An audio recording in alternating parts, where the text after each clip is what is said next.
પણ કીધું કે નરેન્દ્ર મોદીના હાથે તમારે ભાજપમાં જોડાવાનું છે, તમને મંત્રી બનાવી દઈશું।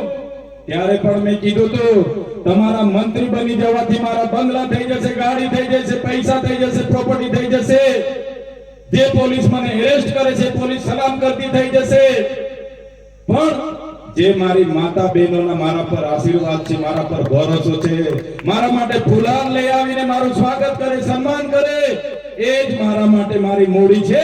તમારા મંત્રી પંત્રી અમારે કઈ બનવું નથી, અમારા આદિવાસીઓની સેવા કરવાની છે।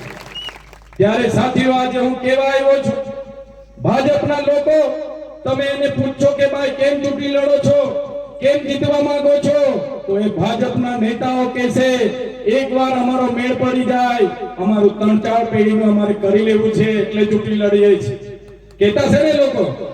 એકવાર એ લોકોને મંત્રી બની જાય, તંત્રી બની જાય કે જિલ્લાના પ્રમુખ બની જાય, જિલ્લાના સભ્ય બની જાય એટલે 7 પેઢી સુધી જીવી જાય એટલું એ લોકો કરી લે છે।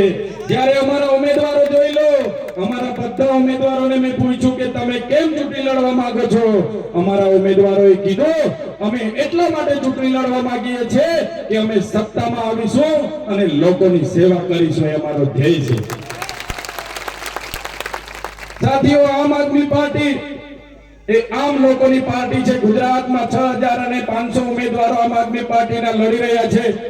કેટલીક જગ્યાએ પોલીસના એલસીબી, એલઈબી અને આઈપીએસ અધિકારીઓના દબાણથી અમારા લોકોને પણ ડરાવવા ધમકાવવાની કોશિશો થાય છે।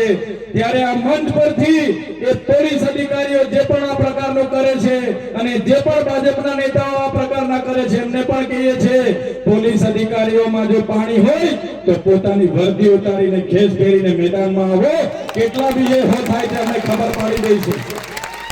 કોની સાથે પાલો પડ્યો છે ખબર પાડી દઈશું અમે કોઈના બાપથી ડરતા નથી।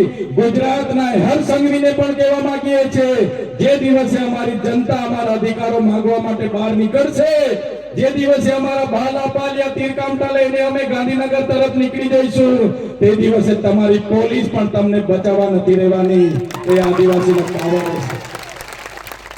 ત્યારે આપણા વિસ્તારના લોકો કેટલાક નેતાઓ એજન્ટ બનીને ગુલામોની જેમ કામ કરે છે।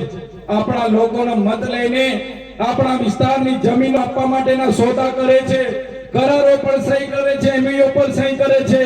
એવા નેતાઓને ઓળખી લેવાની જરૂર છે, એ વાત કરવા માટે આવ્યો છું। સાથે સાથે તમને ખાતરી અને વિશ્વાસ આપવા માટે આવ્યો છું, જ્યારે પણ એ હાઇડ્રો પ્રોજેક્ટ વાળા આપણા વિસ્તારોના 28 ગામોની જમીન લેવા આવશે તો સૌથી આગળ આ ચૈતર વસાવા રહેશે, સૌથી આગળ। અને ભારત સરકાર અને ગુજરાત સરકારને પણ કહેવા જમીન